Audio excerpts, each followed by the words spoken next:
Қайырлы күн баршаңызға, менің арнама қош келдіңіздер. Бүгін сіздермен өте оңай әрі қарапайым ғана жасалынатын банан қосылған шоколадты десерт дайындайтын боламыз. Менің арнама тіркелмеген болсаңыз, тіркеліп, қоңырау шаны басып кетуді ұмытпаңыздар. Бізге ең әуелі ұн, жұмыртқа, шекер, какао және сары май керек болады. Бөлек ыдысымызға какаомызды және ыстық суымызды құйып жақсылап араластырып аламыз. Іртігін міндетті түрде кетіріп алыңыздар.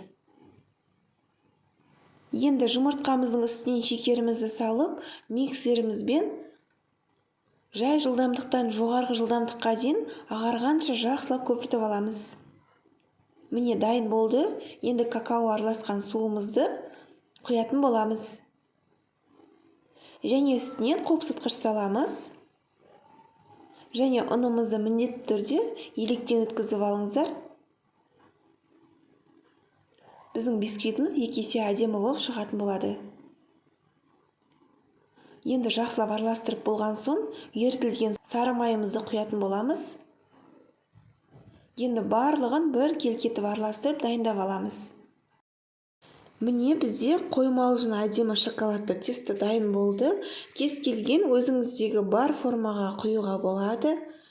Енді формамызды мен кішкене майлап алдым аздап. Және формамызға құйып, бетін жақсылап біріктіріп тегістеп алатын боламыз да. 170 градуста 20-25 минутта пісіріп аламыз. Және кремін дайындаймыз. Сүтімізге шекерімізді және ұнымызды, кукурузный крахмалды және сары уызын салатын боламыз жұмыртқаның. Жақсылап барлығын бір келкетіп араластырып алыңыздар.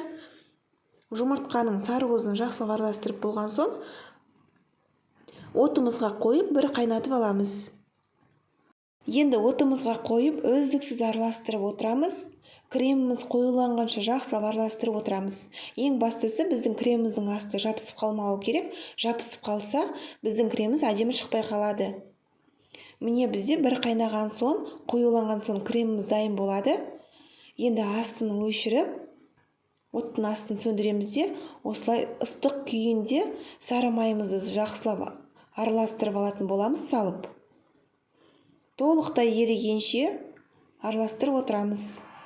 Және бөлме температурасында толықтай суығанша қалдыратын боламыз. Енді ганажымызды дайындаймыз. Шоколад пен сары майымызды микроволновкада ерітіп аламыз. Енді пропиткамызге ыстық сүтіміздің үстінен бір шай қасық какао ұнтағын салып, жақсылап араластырып аламыз. Міндетті түрде іртігін кетіріп алыңыздар. Және біздің корждарымызды теңде 2-ге кесіп алдым, бөліп алдым дайындап.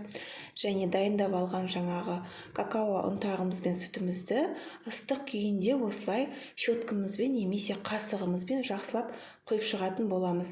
2-ге бөліп алдым. Және де осылай толықтай сіңіп кетеді. Енді кремімізді алып, осы жарты бөлігін ғана коржымыздың үстіне жақсылап бір тегістетіп жайып шығатын боламыз. Барлық жерінен бір тегістетіп, міне дайындап алдық. Енді алдын ала мен бананымызды осылай жіңішке етіп турап барлығын тізіп шығатын боламыз. Немесе сіздер кез келген жеміс-жидектерге алмастыруға болады. Орнына құлпынай немесе басқа да тәтті жеміс-жидектерді салсаңыздар болады. Міне осылай барлығын түгелімен қойып шығамыз. Және осының үстінен екінші қалған коржымызды осылай төсеп алып, үстінен пропиткамызды құйып шығатын боламыз. Түгелімен сіңіп кетеді. Және үстінен кремімізді салып, осылай бір тегістетіп жағып шығатын боламыз. Барлық шетіне бірдей тиетіндей етіп. Міне дайын болды.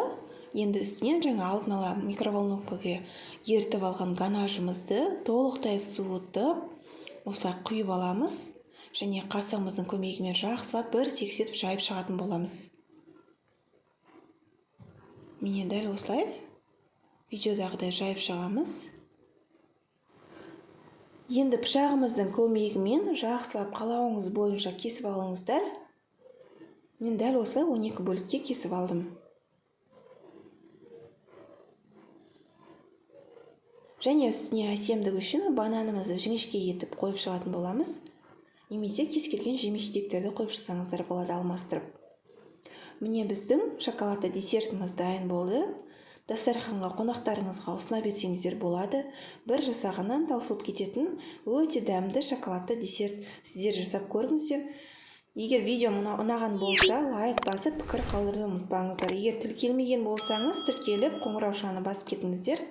Ас болсын!